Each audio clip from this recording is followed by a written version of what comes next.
Hi guys, welcome back to my channel, and in this video I wanted to talk about winter sowing. Yes, it is late February and I'm outside with no jacket on because we finally have some sun. The snow is melting. Finally, I can see remnants of the garden trying to make a comeback. We have had a horrible winter this year. I mean, we've been lucky that the last few years we've had mild winters, but this year was a real New England weather. It was snow and more snow. I am in Massachusetts, Southeastern Massachusetts to be exact, zone 6B7A.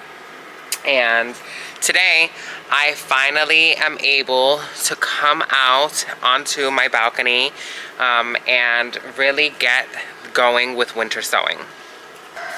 If you didn't know what winter sowing basically is a cheat sheet to start early, to start sowing seeds, and they will wake up in their container. It can be any kind of container that you have lying around the house, preferably any jugs, any deep containers that you can add soil and add your seeds, and you put it out in the garden somewhere where it can get some sun. You basically make sure that it has some drainage holes and it has the top lid open so that water can get in, water your soil, water the seeds, and when they feel like it's time that they want to germinate, they will germinate and they will go with the rhythm of nature basically. And since they're in a mini greenhouse, they will basically sprout earlier than what would happen if you were to sow them in early spring. So it'll be nice to have some winter sowing containers in the garden yet again. I have been winter sowing for about 3 years and I absolutely love it. It is a way for me to not make such a mess inside. It is a way for me to also grow many different kind of flowers and veggies. And so I already started some containers, so I will show you what basically I am saying, because I know it's a lot of information to process, but I wanted to start some new ones. I basically every other week I start some more containers. When I have containers lying around in the house like milk jugs and I'm finished with the milk, I use it for winter sowing. So nothing goes to spoil. Everything is recycled. And yeah, let's get started. Now here I have bachelor's buttons that I sewed on the 6th of February. And as you can see, it's a milk jug. I poked holes at the bottom. It has soil. And it's basically a mini greenhouse. And yeah, we'll wait. And this is basically, you wrap it on in tape so that it is concealed, and then we give it a go in the garden. So these are two different kind of winter sowing containers doing the same kind of job. Like I said, you can use anything that can add a little bit of soil and has space that your seedling can grow. Okay, so I quickly want to go over what I plan to winter sow. I have kept this package in the freezer for about 2 to 3 weeks, just so that I can also start to cold stratify the ones that need to be cold stratified.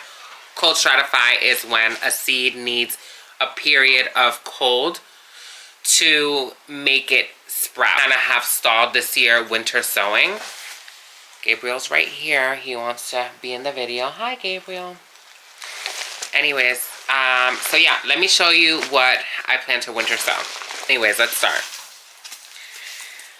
The first one is chrysanthemum. This one's called Robinson Red. St. John's wort. I just love the seed head on this, and I never have tried this, so I'm going to do that this year. Sweet William lace mantle. I think a lot of people's favorite is Columbine Nora Barlow. This one is a new one for me. I've never tried it, and I definitely want it in my garden. I want it near the chicken coops. And it's the Maximilian sunflower. And this one is a perennial sunflower with tubers. Another one of my subscribers recommended me to grow Canterbury bells. So here they are. I didn't forget. Delphinium.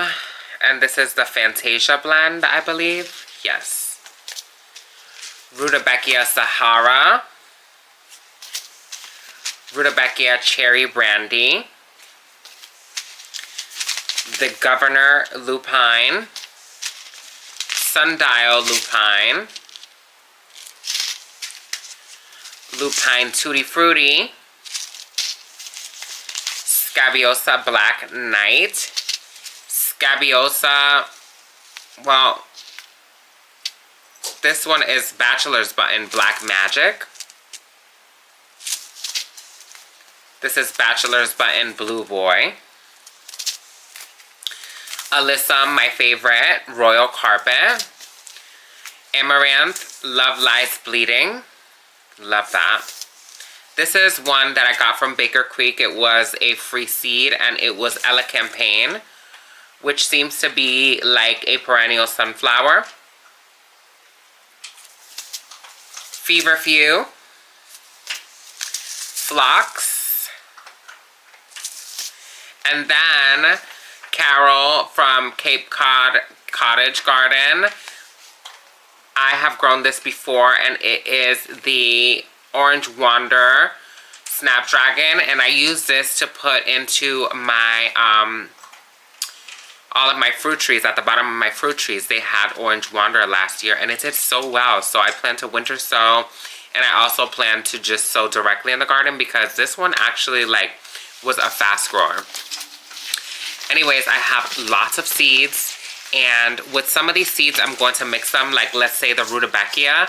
I'm going to just take both seed packages, the Sahara and the Cherry Brandy, and mix them up because I plan to take the seedlings in chunks and transplant them into the garden.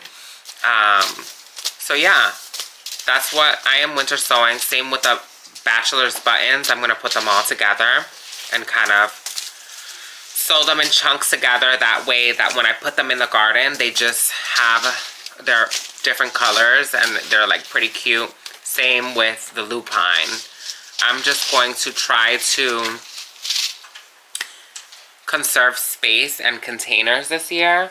Maybe it'll go good, maybe it'll go bad. Some root development on different plants are aggressive versus the other one, but you know, growing is trial and error, so we'll see how things go. Anyways, let me start making labels for these and we'll be right back. Okay, I have all of my labels. So here are all my containers. As you can see, there's a variety of containers that I use. These smaller containers, water bottles, are going to be used for my peas. And when I talk about peas, I'm talking about sweet peas, which are the scented peas. And basically, I'm going to germinate them inside of the home. And once I see that they germinate, I'm going to put the container, the water bottle, outside because they kind of need that cool weather to really fortify and get bigger. But anyways, here are my containers. Some containers I will need to poke a hole and basically cut them open to use them. These are new ones that I have collected, but these are my older ones that I used from previous years. And so there we go. Then we have potting soil. I do not use seed starting mix to start my winter sowing containers because potting soil is more dense and doesn't need to be watered as often as seed start. And so it also has the nutrients that will allow the seedling to grow out in the garden. And so you want to use potting soil in my preference.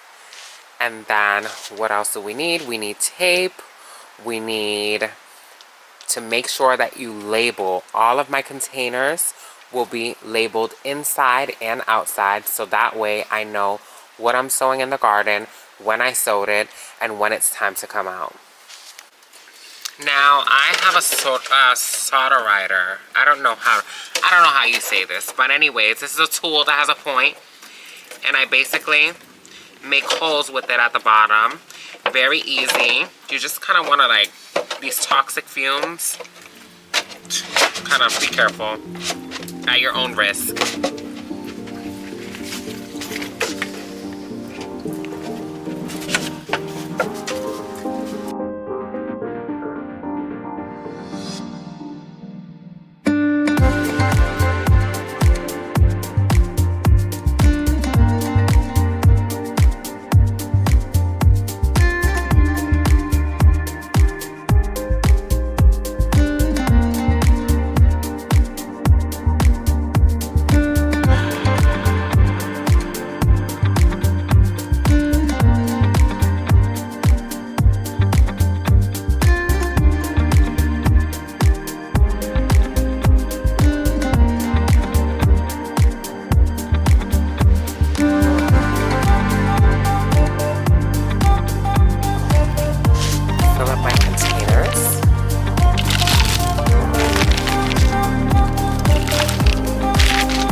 Our container,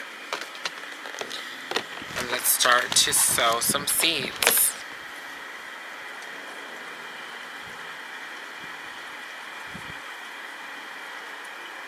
You want to focus on the center. That way it's easier for you to kind of get the seeds out.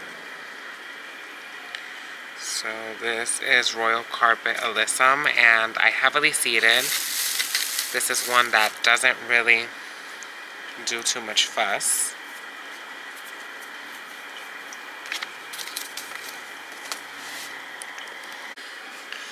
Look for my label, and I add my label right in there. Close it up.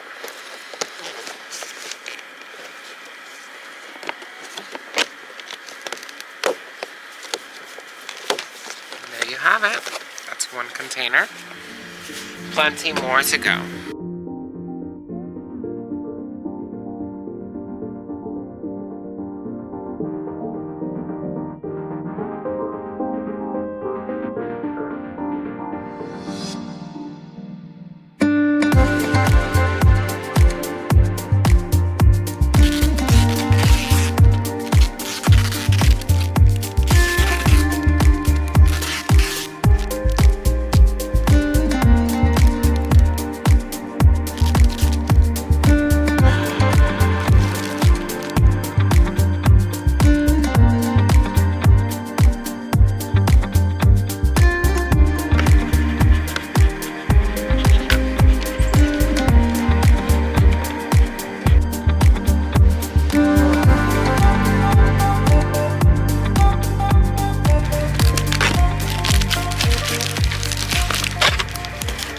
Okay guys, so I am going to experiment this year, and I am going to sow some poppies in a tray, and not with individual selves, but in the whole tray itself. And then I'm going to set it outside. This is the middle to the end of winter. Let it cold stratify and see if the poppies will germinate within the tray, and I can easily transplant them into the garden by chunks to not disturb the roots. But I'm not sure. I've never done this before. I'm going to experiment, and with that being said, I'm going to sow 3 individual trays, and my first tray is going to be filled with Shirley double mix poppies. This is from M.I. Gardener. And then I'm going to sow with that Icelandic poppies. They grow around the same height. They are similar in growth rate. So I'm going to sow this group together.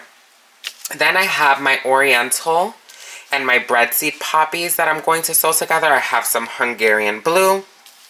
I have black swan poppy, lilac pom-pom. And then I have Coral Reef Oriental Poppy. These ones are all breadseed. For my last tray, I'm going to sow California poppies. So it'll be this or Aurantica orange, and Strawberry Fields, which is a double California poppy. And I'm gonna sew these together because obviously they're California poppies, they're much shorter, and I want to see how I can experiment. So I'll show you where I'm gonna sew them. These will be the trays that I sew them in. So I have 3 trays here. I'm gonna fill them up with dirt. I'm gonna make holes at the bottom so that they can drain easily. And yeah, we'll see what's going on. I hope that this yields well. Okay, so here I am, just plopping in potting soil into my trays, my 3 trays.